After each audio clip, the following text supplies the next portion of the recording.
and development have made it such an iconic. Yeah, we'll see you next week. Oh, do we wave? Yeah. Oh, look, they're waving at me. It's meant to be like that. Oh. Yeah. The royal way. The royal way. It's quite calm. Yeah, alright. Oh, you Right, wait till we get straightened up. We open the van, and then all of a sudden, open it up, and off we go. Wait till you hit the rapids.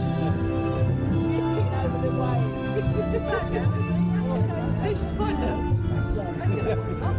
It's quite calm now.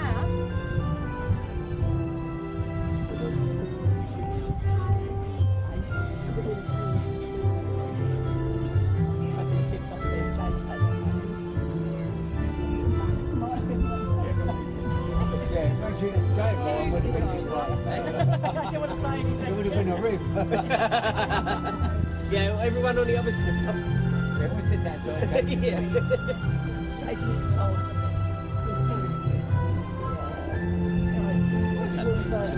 It's called a motor sail. Based on a fishing boat. We're going to France, eh? Let's get that one. There's others around. That's a little bit, They're only allowed to be Our kids will never believe I've been on there. Wave the little one. Your red light. Oh, they're waving at us. That's very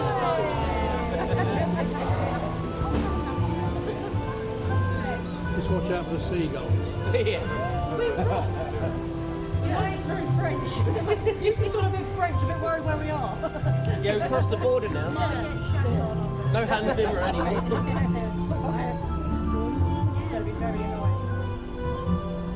It's very, you can almost imagine you're in Some of you Venice. might be interested. This boat here is from Falklands. This was there in the Falklands War. It was used as a navy lighter or a navy transport. So they would take people ashore, or they'd take people from ship to ship during the Falklands.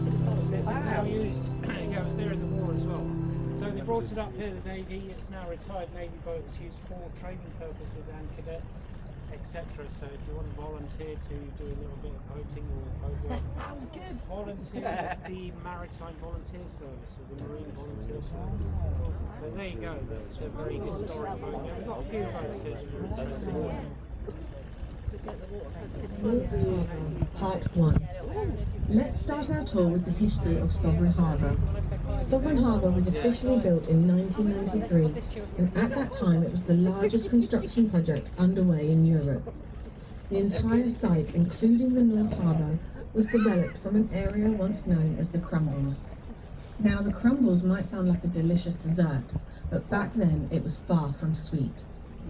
It was a vast wasteland of shingle and pebbles, a barren, empty stretch of land with very little use. Fun fact for our young sailors, before it became a marina, the area under our boat was just an empty pebble beach. Now, thanks to some amazing engineering and hard work, it's a place full of life, with boats, fish, and even places to live. But that's not all. The area known as the Crumbles also has a rather dark history.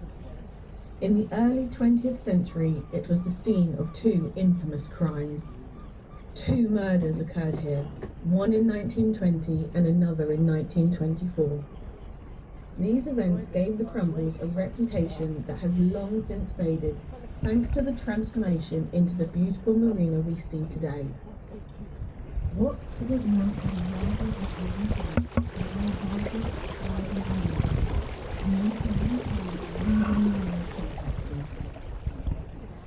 the development of North Harbour.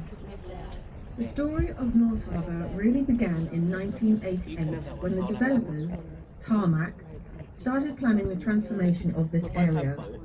Tarmac entered into an agreement with Southern Water to make sure the sea defences would protect the 3,000 homes they proposed to build. This was a crucial part of the development as it ensured that the area would be safe from the sea's forces and remain a secure place to live and dock boats.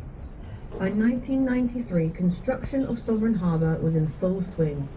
Turning the Crumbles into this incredible marina took vision, planning and a lot of hard work. Imagine how different it must have looked back then as a construction site, where diggers and cranes were at work, clearing the ground and building the area we see today. This is the newest and largest of the 4 harbours and the beating heart of the marina. It has around 450 berths, making it a hub of activity. These berths are used by a variety of boats, from private yachts to local fishing vessels, providing plenty of space for both residents and visitors. One of the most captivating features here is the floating houses. Yes, you heard that right, floating houses. These homes provide residents with a truly unique lifestyle right on the water. Imagine waking up each morning to the gentle sway of the waves, the breathtaking views right outside your window. Right, so Living on a boat, but with yeah, so you see a lot of these over in Europe, especially in Holland on the canals over there. Some of them have got little engines. Very nice little houses, there's nothing wrong with that. You've got kitchen, bathroom, bedroom, you've got a nice little deck upstairs, sitting out your lunch or on the back there. Like I said, some of them do have little engines and they move them around, but that one's a static one. I've seen a lot of those static ones again on the canals. So there you go, nice little weekend residence, I think it is. I don't think they're there. I don't think they actually live on it permanently. And here, this is your Mediterranean cruising boat. Azimuth 53. This was made in San Remo, Italy. Italian styling and a very hefty price, probably around 4 million, something like that. For that boat, then they are super expensive, but they are very, very nice boats. That's a small one. I used to run one that was 28 metres. That's just under 53, so about 19 metres or something like that. Sorry, can I ask, so would that boat belong to that Yes, house? it does indeed. Now, believe it or not, these houses all have moorings. Yeah, You still have to pay £7 grand a year for a mooring, even though they own the house. But if you can afford £4 million It's all for a maintained boat, by £4,000 a year moorings is nothing. You can afford the house, you can afford the more. They own the house up to the waterline. They own the house to the waterline, but they still have to pay for the mooring. So anyway, if you don't want something quite as flash as that down the med, you can use this. This is a little weekend boat or a little day boat really. Got a bed in there, bed, toilet, very comfortable, again, quite expensive. Yeah, lovely. Yeah, I'd like it in my back garden, but we couldn't afford to buy the house. Sorry, can I ask as well? Quaint. 1.5 on the average for one of these houses. Oh, by How much? £1.5 million for these houses. Yeah, we'll have a look at 1.5. way back in a minute. When I win the lottery, 34 million. We'll buy one tomorrow, Yeah. shall we? Lovely. They gorgeous, Now the funny thing is, normally talking about it a bit later, but they haven't got any front garden that's like just to drive and where you park the car. That is your garden. That is the size of the garden here. That's it. So you've got a very lovely view. I mean, you don't have a huge. a huge I like the one on the end, which we'll have a look at as we go around. The one on the end's got some trees and it's some shade. Anyway, another part of the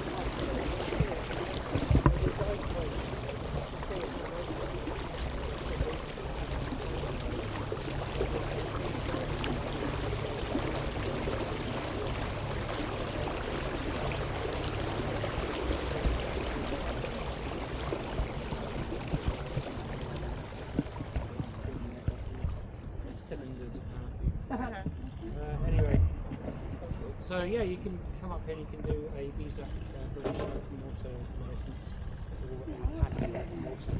That enables you to do sport diving to 10 metres. Good thing about here is it's only about 8 metres, so it's a very good area for them to train in. They don't go more than 10 metres anyway, even when you get their license, because after 10 metres you have to do decompression when you dive deep. So 10 metre sport diving basically, or recreational diving. So they do that here, and they also train youngsters, or anybody really, how to drive a boat like this, or a boat like that rib. Now on super yachts, my son is on super, I used to be on super yachts. My son is now on super yachts, he's in West Palm Beach. He has to have a licence to drive these. I have to have a licence to drive this. Now a lot of those big super yachts, they can't get into little ports like Malfi or Saint-Tropez or somewhere like that. They're quite little ports. They're very sort of, you know what I mean? Everybody wants to go there, but they have to anchor their big boats. They have to anchor them out in the Gulf of Sandwich Bay. So they put the anchor down, but they need a small boat to take the owner and his guests, or the guests, or whoever you've got. Someone has to drive that boat, and it's always the deckhands. Now the deckhands could be a girl, or it doesn't have to be a male.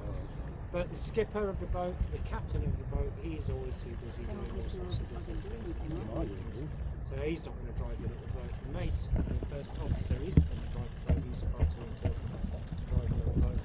So the engineers, they do bugger all. They don't do anything. It's not good for their engines. And so it's up to the deckhands to drive the boats in and out of these big places, off these big super yachts, and this is where they do powerboat level 2 training, which is exactly what they need. So I sometimes see them, I nearly one of them around a week one day.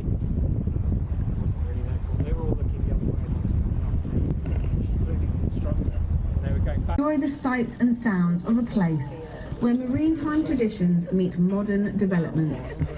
Known for its rich history and vibrant fishing community, just have a look around.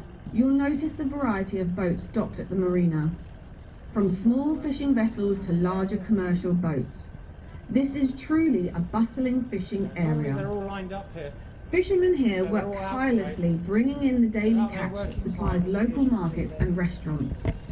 If you look closely, you might see them unloading their hauls of fresh fish, crabs, and even lobsters. This harbour is a vital part of the local economy, supporting families and businesses alike.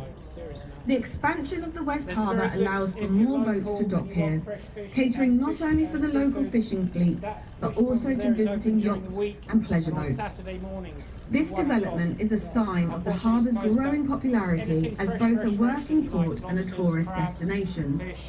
The new berths and improved facilities will attract more visitors, boosting the local economy and providing even more opportunities. The new developments are exciting, but they also honour the traditions that have defined this community for generations. The increased marina capacity will ensure that West Harbour continues to grow and thrive, welcoming new visitors and supporting the fishing community that has called this place home for so long. Now, let me share some fun facts about the West Harbour. Did you know this area has a few claims to fame? It has featured in several films and television productions over the years. Its picturesque setting makes it a popular choice for filming scenes that require a vibrant and attractive marine backdrop. If you are a fan of any movies and TVs, you might recognise the harbour from a few popular productions. The harbour's history is rich with fascinating tales. One of the most intriguing stories is about the sunken ships that lie beneath these waters. That's not my fault. Over the centuries, several ships have met their fate here, often due to rough seas or torrentious storms. Legend has it that some of these sunken vessels carried valuable cargo, leading to rumours of hidden treasures awaiting to be discovered. While no substantial treasures have been found yet, these stories add a sense of mystery and allure to the harbour's deep waters. Another interesting fact is the name Sovereign Harbour. It was chosen to reflect the area's strong heritage and its connection to the British Royal Navy. The harbour was part of a strategic coastal defence network, and its waters have seen many naval ships pass through over the years, playing a key role in the nation's history. Right, let's have a little chat about the Sovereign Harbour and the history around here. Okay, so as she said, yeah, it's had a lot of naval history, funny enough. Before this marina was even built, there was a small little harbour here. It used to provide a good shelter for naval vessels. Now, Beachy Head is over there in the south. Sorry about that. Beachy Head is over there in the southwest. What happens is we get predominantly southwesterly winds coming here. So Beachy Head, which sticks out into the sea, provides a very good shelter inside Pevensey Bay. So, as I said, normally southwesterly blowing, bring all your ships into Pevensey Bay and you sit there like the old days of Henry VIII and Elizabeth I. If you look at old prints of those days, you'll see little ships, all of the old sailing boat, you know, the old sailing ships, galleons, anchored off here. Now, yeah, so it's got a very good shelter and it's got a very good beach as well. So way back when in the year, God knows what it was, 200 AD, the Romans invaded Great Britain and they particularly invaded Pevensey, just up the road there, and built a castle. That castle is the oldest castle in Great Britain. Forget all your medieval stuff and all that. That is the oldest castle made by the Romans in the year 200.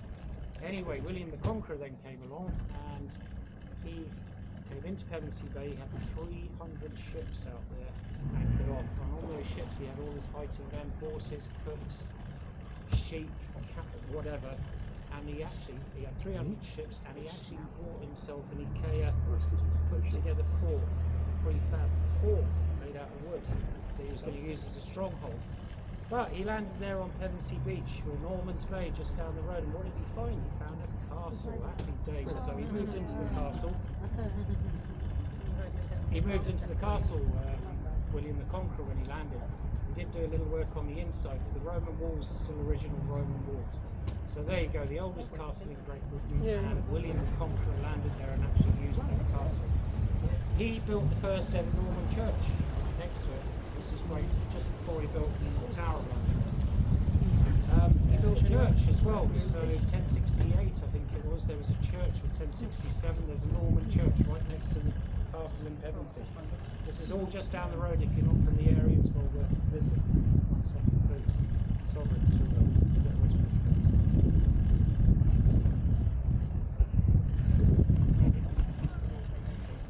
Right. So yeah, a lot of history around here. A lot of smuggling goes on around here, or used to, it still does. Now it's people smuggling though. But in the old days, yeah, down the road in Pevensey there's a pub called the Smugglers. It was used as a smuggler's pub. Further down there's another one called the Star, which is down the Marsh Road, which is not the main road, but you go down Herbrand Walk, sort of on the closer side of the big roundabout. Down there's another one called the Star, that's also a smuggler's pub. Both of those pubs have inlets that come in from the sea. So you can imagine they come over from France. Now, if you draw a line from the entrance to Sovereign Harbour, but you never know. Yeah. You never know, there's some ancient oak trees in that wood. There could be something shoved up in the branches somewhere, or they've gone into the tree by now. But you never know, really. Anyway, let's crack on with this. You're getting extra time. Should be back on now, I'm dimbling away there. No hurry, no worries. Right, this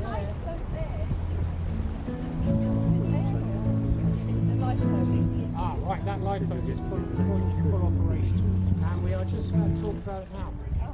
Lifeboats.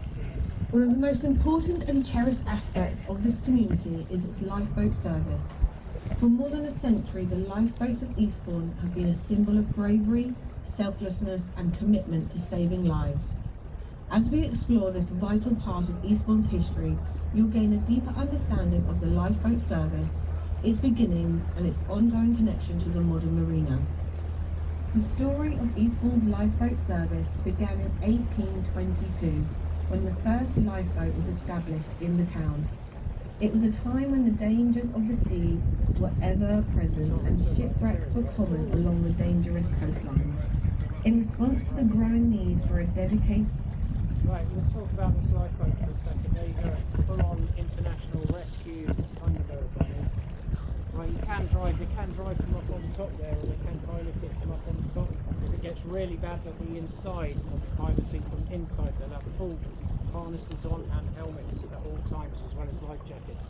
They will sit in there, in any weather they will go out. Now, can you imagine a wave that's bigger than that office building? And they are out there, they are bigger than that as well, and I've seen them. Now, if you get stuck out there in the big waves like that and your boat gets trashed, they will come and get you, even in the worst weather. They live in that at the moment. That is permanently manned, 24 hours a day, 365 days a year. There are blokes sitting in that office at the back there with the RNLO flag. You can't see it, but that is an RNLO flag. They are waiting to go at a moment's notice. As soon as they're called, everything will stop, all the locks will stop. They will only open one lock and that boat will go out as soon as it can. And believe me, it will be quick. They will get them out as quick as they can. So, that lifeboat, off he goes into a great big sea like that to go and pick you up, because for some reason, some silly reason, you've actually managed to get yourself out in weather like that.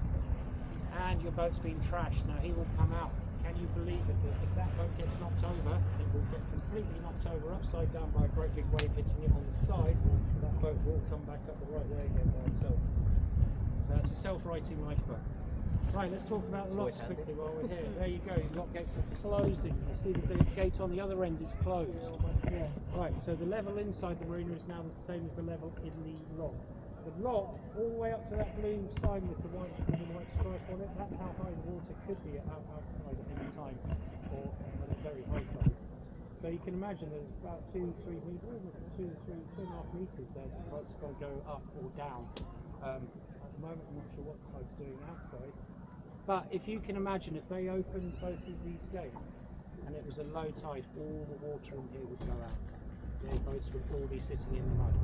Now, on the other hand, on an extremely high tide, if those gates failed on an extremely high tide, the other one, outside one was open, the inside one was open, they couldn't close them. It was a high tide, it would come in and it would flood. That is why all the houses are at least a foot off the ground. Right, okay. So you might notice that.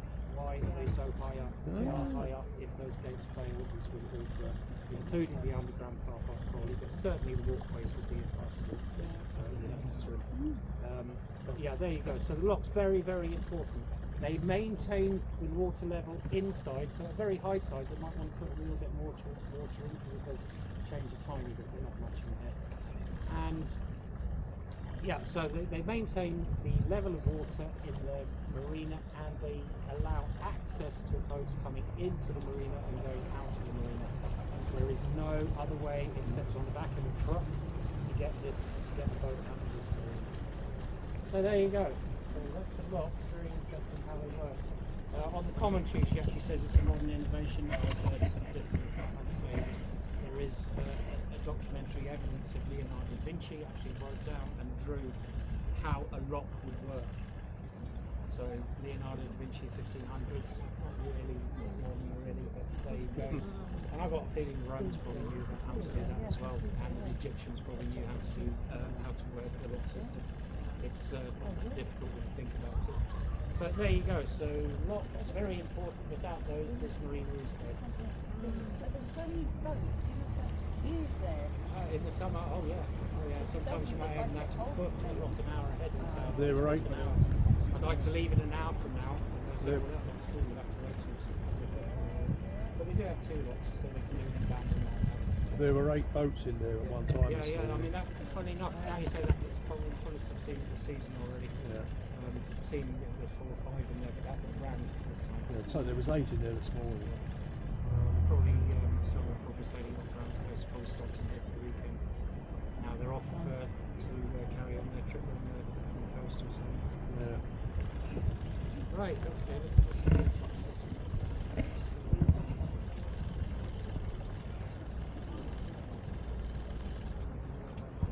Well, Finish. This tour gives you a unique view of the marina and its stunning surroundings. In conclusion, the history of Sovereign Harbour is a testament to the visionary planning, engineering excellence and community spirit. From its early beginnings to its current status as a leading marina, it has transformed Eastbourne's landscape and enriched the lives of its residents and visitors. As we come to the end of this tour, please remember to keep your hands inside the boat and stay seated until we are completely stopped and you are ready to depart. Thank you so much for your time today. We hope you've enjoyed this journey through the history of Sovereign Harbour.